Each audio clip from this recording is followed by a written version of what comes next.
আজ মার্বেল মানেই বিলিয়ন ডলারের সুপারহিরো ইউনিভার্স। কিন্তু একটা সময় ছিল যখন হলিউড মনে করত মার্বেল দিয়ে ভালো সিনেমা বানানো অসম্ভব।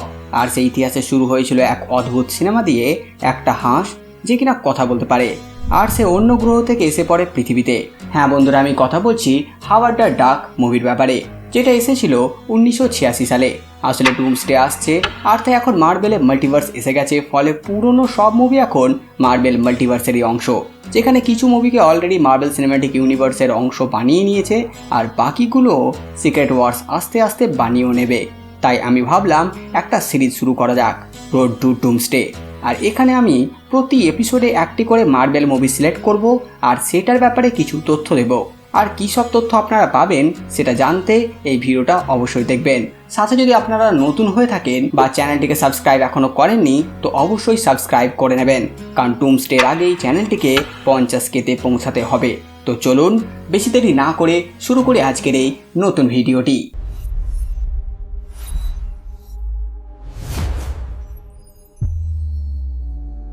এই হাওয়ার্ড দ্য ডাক কিন্তু শুধু একটা সিনেমা ছিলই না, এটা ছিল মার্বেলের প্রথম বড় সিনেম্যাটিক এক্সপেরিমেন্ট। আর যদি এটা সফল হয়ে যেত তাহলে মার্বেলের এই মুভি হিস্ট্রি হয়তো অনেক আগেই বদলে যেত। হাওয়ার্ড দ্য ডাক এই ক্যারেক্টারটি বানিয়েছিলেন কমিক রাইটার স্টিভ গেরবার এবং এর আর্টিস্ট ছিলেন ভ্যাল মাইরিক। আর 1973 সালে মার্বেল কমিক্স এই ক্যারেক্টারকে প্রথম ইন্ট্রোডিউস করে। আর হাওয়ার্ড ছিল একদম আলাদা ধরনের ক্যারেক্টার, সোসাইটিকে নিয়ে এসে অনেক মজা করত, সাথে আরো অনেক কাণ্ড আছে এর। আর তাই একে অনেকে বলতো যে এই ক্যারেক্টারটি হচ্ছে ডোনাল্ড ডাক প্লাস ডার্ক কমেডির মিশ্রণ। 1970-এর দশকে এই কমিকটা কাল্ট পপুলারিটি পায় আর তখন এটা হলিউডের নজরে আসে। এবার হলিউডের নজরে আসা মানেই তৈরি হবে সিনেমা।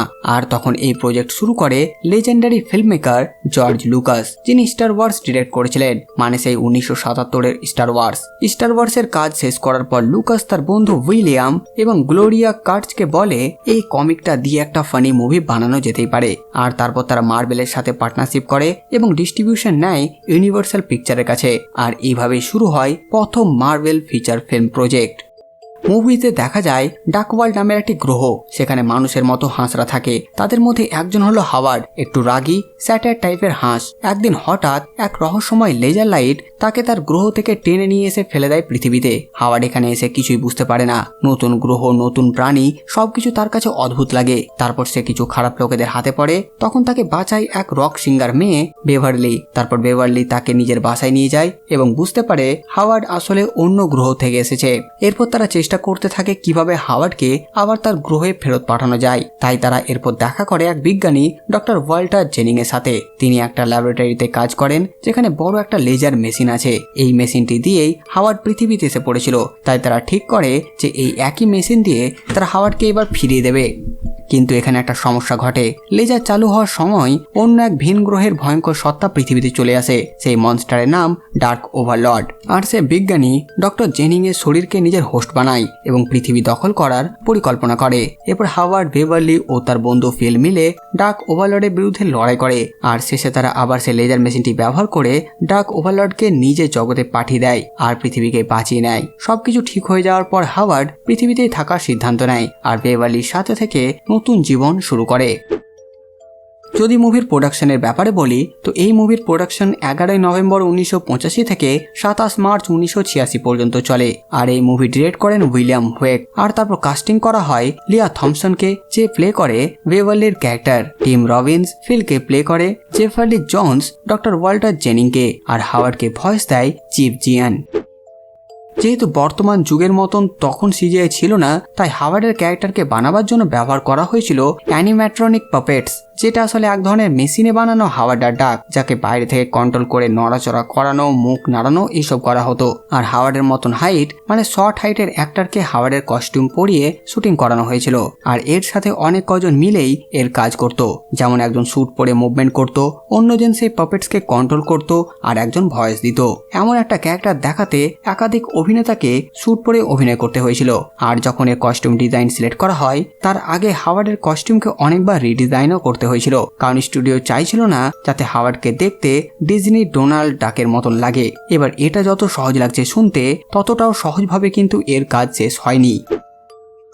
কারণ মুভির প্রোডাকশনের সময় ভালোই ড্রামা হয়েছিল, যার কারণ অরিজিনালি প্ল্যান ছিল লেজেন্ডারি অ্যাক্টর রবিন উইলিয়ামস নাকি হাওয়ার্ডকে ভয়েস দেবেন, কিন্তু পরে প্রোডাকশন সিস্টেম এতই কমপ্লিকেটেড হয়ে যায় যে রবিনস উইলিয়াম প্রজেক্ট থেকে বের হয়ে যান, কারণ ফিল্মিং এর সময় পাপেট যারা কন্ট্রোল করছিল তারাই ডায়লগ বলছিল এবং পরে ভয়েস ডাব করার প্ল্যান হয়, আর এটা অ্যাক্টরদের জন্য কনফিউজিং হয়ে দাঁড়ায়। এছাড়া মুভির কিছু সিন বানানো খুবই কঠিন ছিল। একটা আল্ট্রা লাইট এয়ারপ্লেন সিকোয়েন্স বানাতে অ্যাক্টরদের সত্যি প্লেনকে উড়াতে হয়েছিল। এমনকি ফাইনাল ক্লাইম্যাক্স শুট করা হয় স্যান ফ্রান্সিসকোর নেভেল ফ্যাসিলিটিতে, আর সেখানে ঠান্ডা ওয়েদার আর লিমিটেড টাইম প্রোডাকশনকে আরও কঠিন করে তোলে।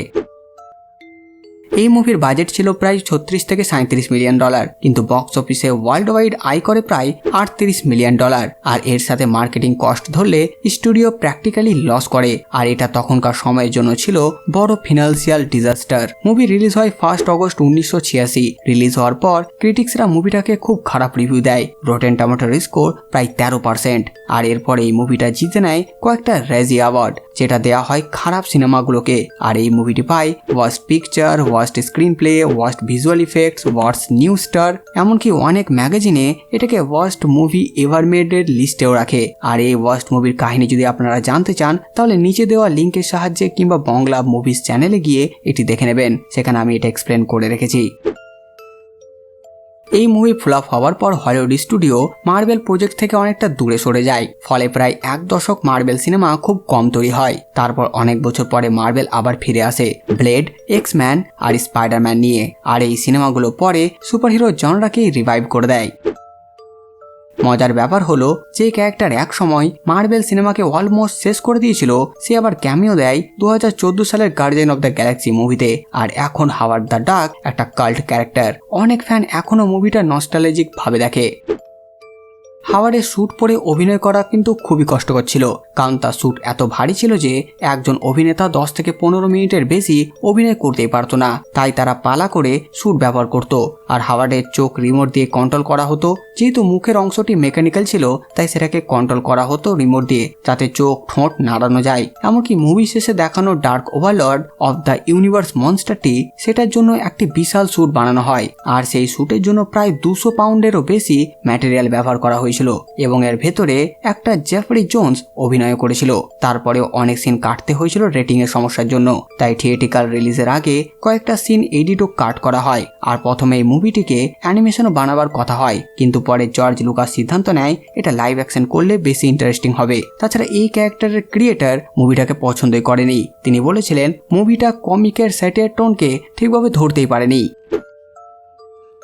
মার্বেল সিনেম্যাটিক হিস্ট্রি শুরু হয়েছিল সার্কাস্টিক স্পেস ট্রাকের হাত ধরে এক অদ্ভুত এক্সপেরিমেন্ট দিয়ে। সেই এক্সপেরিমেন্ট ব্যর্থ হয়, কিন্তু সেই ব্যর্থতার পথ ধরেই তৈরি হয়েছে আজকের সুপারহিরো সিনেমা, আর এটাই আমাদের যাত্রা শুরু রোড টু ডুমসডে। তো বাস বন্ধুরা, এই ভিডিও বাস এতটুকুই। আপনারা কমেন্ট করে জানান ভিডিও আপনাদের কেমন লাগলো, সাথে সাথে আমার এই কাজ যদি আপনাদের ভালো লাগে ভিডিওটি লাইক, চ্যানেল সাবস্ক্রাইব করে দেবেন। তো আমি আসছি একটা নতুন ভিডিও নিয়ে। আমি প্রিন্স সালমান, আর আপনারা দেখছিলেন বাংলা কমিক্স।